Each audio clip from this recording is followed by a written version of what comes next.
महावीर जी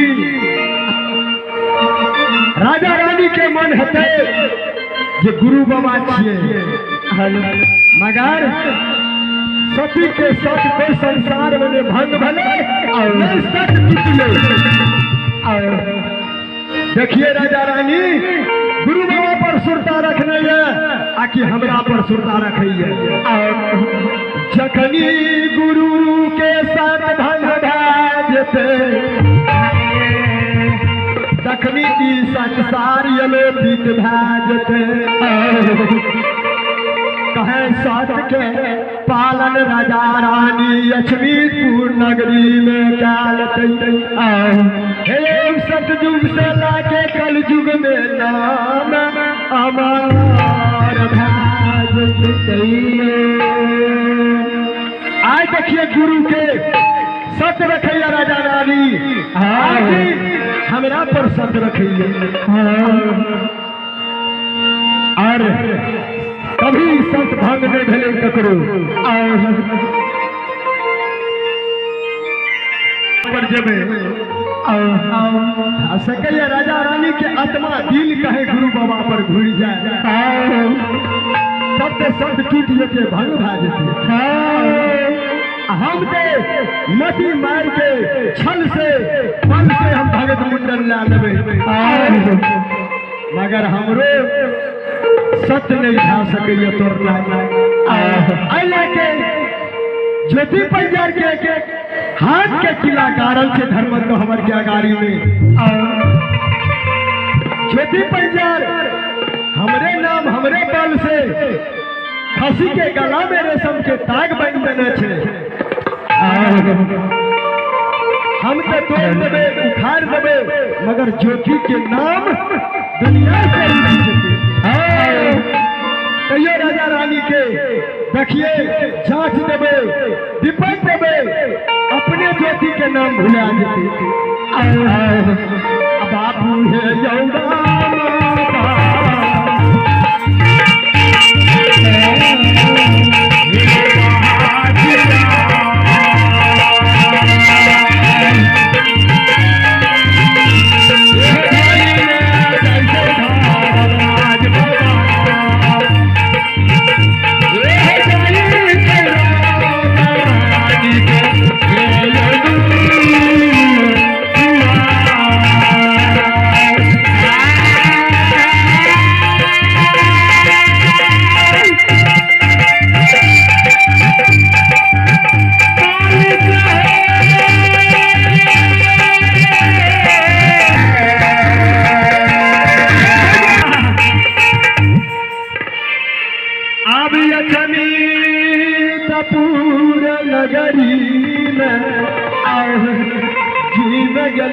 राजा रानी के दरवाजा पर जुमला है गुस्सा आए बाबा राजा रानी के द्वार पर नहीं कोई मुंशी के देख रहा है, कोई वजीर के देख रहा है, न राजा रानी के देख रहा है। से आप माया के विस्तार करे छे और राजा रानी के नाम ढाके हाक दे छे माया के विस्तार करिए। आह सुना हेलो हेलो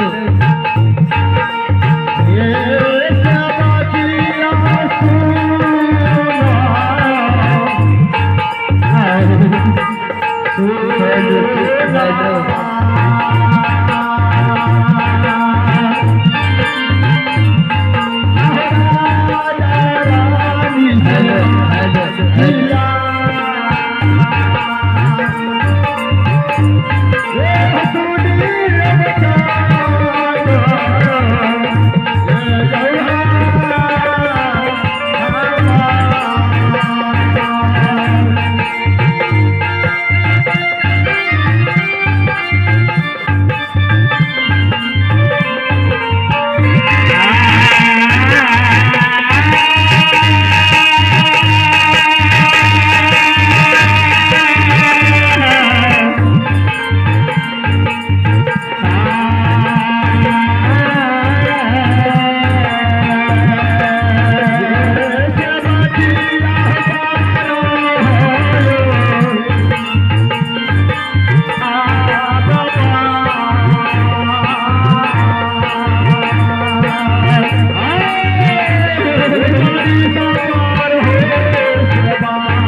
हमरा तो राजा साहब गेट पर देख सकते हैं। राजा साहब के चौथा पन में 5टा पुत्र भेले हैं। और पे कोई भी मुसाफिर यानी जे भी है तो हमरा खबर करिए। हमें एगो पहले मंत्री छिए न कनी एगो ओ कोना का दो लगा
ये हो बाबू पहले ही बतावा जे तू राजा साहब के छे तू? हमें मंत्री छिए। अच्छा मंत्री। हाँ ई बतावा जे राजा रानी के की दिन रात की समाचार था? ओ बाबा हमरा राजा साहब का चौथा पद में एक के लायर पुरे न। अच्छा 5 गो पुत्र भले ओकर गुरु बाबा आल है न। वो झूठे वचन तन के यानी से हे राजा रानी हमरा उस समय रहे। अच्छा तो तहिया वचन दतिया तो भै देते पुत्र 5टा मगर राजा साहब रानी साहब अच्छा झूठे वचन के गेठरी बांध के गुरुदेव के विश्वास क्या के अच्छा से हमरा गुरुदेव झूठो करते तैयो हमरा 5टा पुत्र हेते। अच्छा संजोग सब मालिक के दया भए गेलै 5टा पुत्र बुझलह। तो 5टा पुत्र भए गेलै राजा रानी के चौथा पर में पुत्र भेलै। ओहि के हंसी खुशी में हरदम पुत्र के पीछा लगल रहे छै खेलबे छै। चलै छै के छियै ये हो मुंशी के छै कन्हली वाली है। हां बोला बाबा। अहाँ के प्रणाम दादा प्रणाम प्रणाम। हम भी आनंद रहो अपने कता से थे? हां हमें बन केंद्री से एलिए हैं। अच्छा की लेथिन कथी ना कहै छी आ सुनियो ने हमर दासी छै बाबा बड़ा खटखटाय छै। दादी छी दादी भेलिए दादी को। अच्छा दासी दादी के राखै सब ने बुझै छै कन्या के दादी दादी कन्या नहीं कहिए दादी कहिए। हे हो बाबू बात करे बाबा ई कहियो बतावा जे तू राजा और रानी के मुंशी देवान छ। हमें नौरिया भेलिए। हां अच्छा नौरी खूब आनंद रहे। हां कहियो बाबा। ई बतावा जे राजा रानी के 5वें पुत्र जो मालिक देलके हां और वह गुरु बाबा बन केंद्री चल गेला।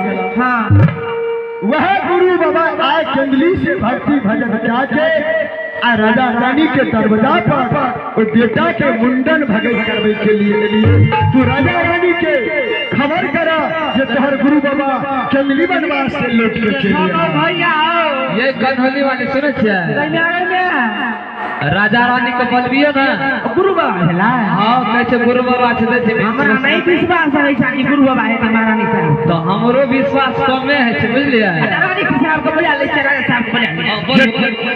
जकर राजा ने क्या सकैया हमरा अनुमान लगैये जकर राजा ने क्या सकैया ओकर मुंशियो जवान कहि रहले जे हमरा विश्वास नहीं होइए।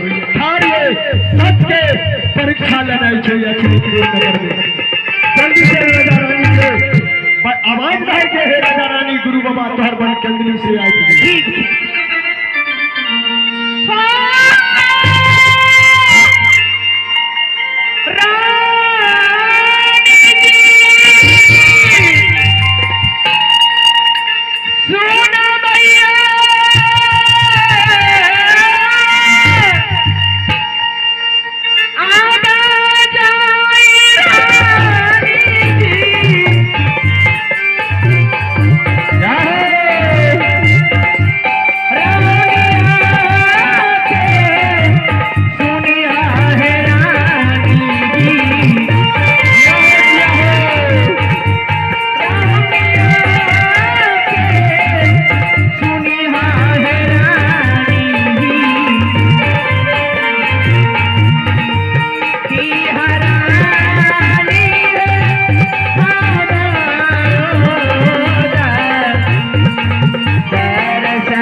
सोच की बात यह कि एक महान साधु महल दरबार एलिया कि महान साधु हाँ रानी जी कहाँ के दिखा दीजिए हाँ चल देखा नरिया है चायल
बाबा धनराज के दरबार में 55 रुपया दान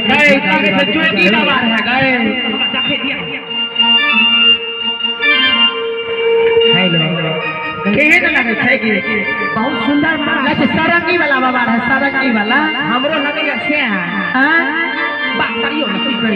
बाबा का 2 लाख दोनों गोरा मिल के बुझली ना हम लागली यहाँ लगले एक बार और लगली बाबा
नीचे जकरा मुंह से निकल रहे 5 गो पुत्र एक लायक पूरे भइता वह गुरु बाबा छिए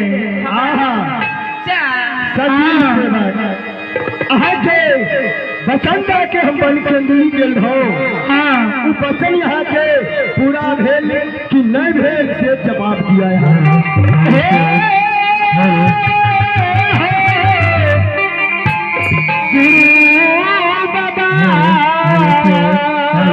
सती सेवा तोहर बचन के पूरा भए गेल गुरु भैया चाहे चाहे तोरे मुंह से निकल लई रहे चाहे चाहे के हे हो राजा हे रानी सही बात सती सेवा 5 गो पुत्र एक लायक पूरे निमहित तोहर बचन यही अछमी तपूर नगरी में राजा रानी के जय हो भगवान कलंक के मिटा दिल कलंक में क्या हम चौथा अवस्था गुजर गए रहे लेकिन राजा रानी के एको गो संतान में रहे साधु संत हो भोजन करे रहे माझी के